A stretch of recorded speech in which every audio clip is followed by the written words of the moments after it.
Mister Amit ও তার স্ত্রী দুজন পাহাড়ে ঘুরতে গিয়েছিল, কিন্তু শুধু অমিতই ফিরে আসে। পুলিশ তদন্ত করলে সে জানায় তার স্ত্রী পাহাড় থেকে পা পিছলে পড়ে যায়। পুলিশ ট্রাভেল এজেন্টকে ফোন করে আর কিছু জিজ্ঞেস করে। উত্তর জানতে পারলে পুলিশ মিস্টার অমিতকে গ্রেপ্তার করে। পুলিশ কি জিজ্ঞেস করলো ও ট্রাভেল এজেন্ট কি বলল, যার জন্য পুলিশ মিস্টার অমিতকে গ্রেপ্তার করে? বন্ধুরা, তোমরা কি বলতে পারবে?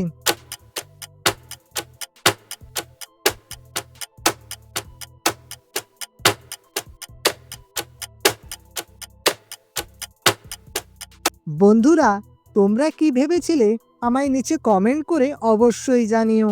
পুলিশ ট্রাভেল এজেন্টকে জিজ্ঞেস করে মিস্টার অমিত কতগুলি টিকিট কেটেছিল যাওয়ার ও আসার জন্য। ট্রাভেল এজেন্ট জানায় মিস্টার অমিত যাওয়ার জন্য 2টি টিকিট ও আসার জন্য 1টি টিকিট কেটেছিল। আর এর থেকেই পুলিশ বুঝে যায় যে সে তার স্ত্রীকে খুন করে একাই ফিরবে।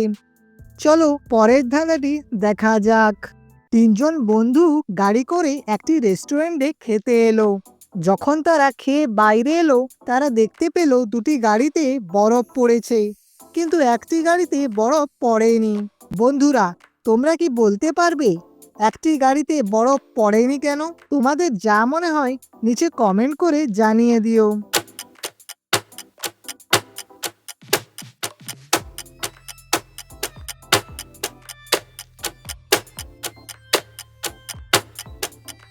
বন্ধুরা, কারণ একটি গাড়ি বড় গাছের নিচে ছিল, তাই গাড়িতে বরফ পড়েনি। চলো এবার পরের ধাঁধাটি দেখা যাক। 4জন বন্ধু জানতে পারে একটি গুহাতে প্রচুর ধনসম্পদ আছে। তারা সেখানে যায়, কিন্তু সেই গুহাতে কেবল একজনই ঢুকতে পারে ও সেই গুহাতে বিষাক্ত পোকামাকড়ও থাকতে পারে। তোমাদের ছবিটি ভালো করে দেখতে হবে ও বলতে হবে এখানে 4জনের মধ্যে কে গেলে সবচেয়ে ভালো হবে। তোমাদের উত্তরটি আমাকে কমেন্ট করে জানিয়ে দাও।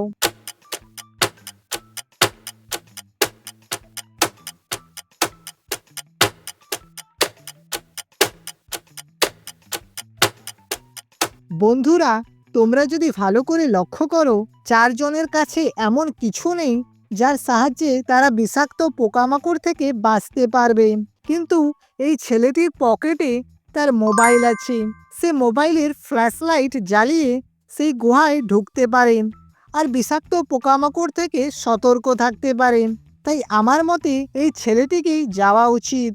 বন্ধুরা, তোমার মতামতটিও আমাকে নিচে কমেন্ট করে জানিয়ে দিও। চলো এবার পরের ধাঁধাটি দেখে নিই। একজন ট্রাক চালক, একজন ঘোড়া চালক ও একজন বাইক চালক 3জন ট্রাফিক লাইট লাল থাকার কারণে দাঁড়িয়েছিল। হঠাৎ ট্রাক চালকের ফোনে রিং বাজার কারণে ঘোড়া চালকের ঘোড়া চমকে গিয়ে সামনের বাইক চালকের বাইকে ধাক্কা মারে, যার কারণে বাইক চালক ছিটকে যায় ও সিগন্যাল গ্রিন হওয়ার কারণে একটি গাড়িতে ধাক্কা মারে। তোমাদের মতে এখানে কে ট্রাফিক রুলটি ভেঙেছে?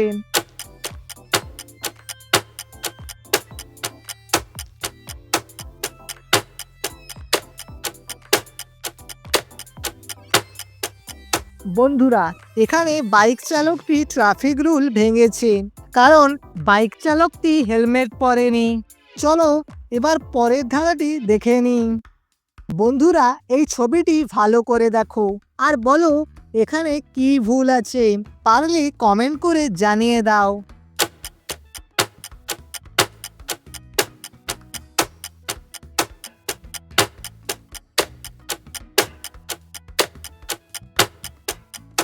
এখানে আয়নাতে মেয়েটির গলায় হার দেখা যাচ্ছে, কিন্তু মেয়েটির গলায় কোনো হার নেই। বন্ধুরা, এবার একটি মজার প্রশ্ন। রাহুল ও ঋষি দুজন ঘুড়ি ওড়াচ্ছিল। রাহুল ওড়ালো 12টি ঘুড়ি ও ঋষি ওড়ালো 13টি ঘুড়ি। তো তোমাদের কাছে আমার প্রশ্ন, তাহলে কে কার কতগুলি ঘুড়ি কাটলো?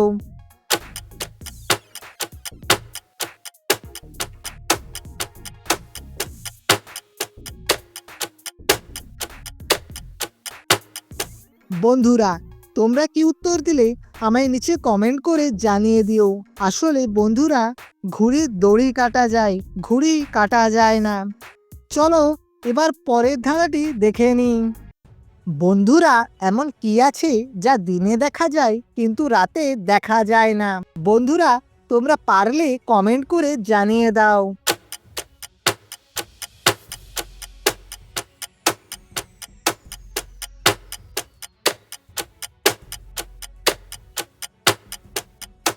বন্ধুরা, এর সঠিক উত্তরটি হবে সূর্যের আলো। তোমাদের যদি অন্য কিছু মনে হয় তাহলে সেটি কমেন্ট করে জানিয়ে দিও। চলো পরের ধাঁধাটি দেখে নিই। বন্ধুরা, তোমরা কি বলতে পারবে নিজের টাকাকে দ্বিগুণ করার সবচেয়ে সহজ উপায় কি? পারলে কমেন্ট করে জানিয়ে দাও।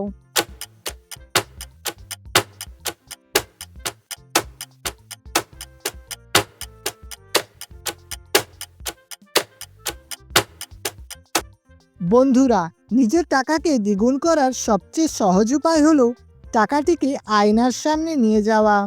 চলো এবার 9 নম্বর ধাঁধাটি দেখে নিই।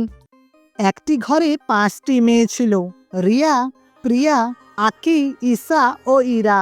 রিয়া বই পড়ছিল, প্রিয়া গাছে জল দিচ্ছিল, আকি স্কুলের প্রজেক্ট তৈরি করছিল, ঈশা টেনিস খেলছিল। তো বলো, ইরা কি করছিল? বন্ধুরা,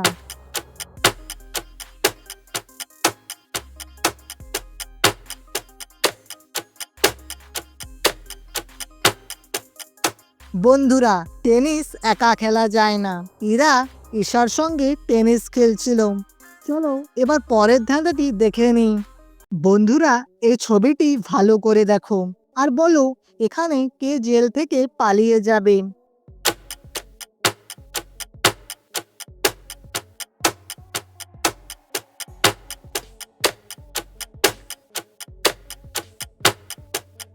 বন্ধুরা, এখানে দ্বিতীয় ব্যক্তিটি জেল থেকে পালিয়ে যাবে। তুমি যদি ভালো করে দেখো তাহলে দেখতে পাবে দ্বিতীয় ব্যক্তিটির হাতে চাবি আছে। বন্ধুরা, 99% মানুষ ভিডিওটি দেখে কিন্তু সাবস্ক্রাইব করে না। তাই তোমাদের যদি ভিডিওটি ভালো লাগে তো অবশ্যই সাবস্ক্রাইব করে আমাদের মোটিভেট করো।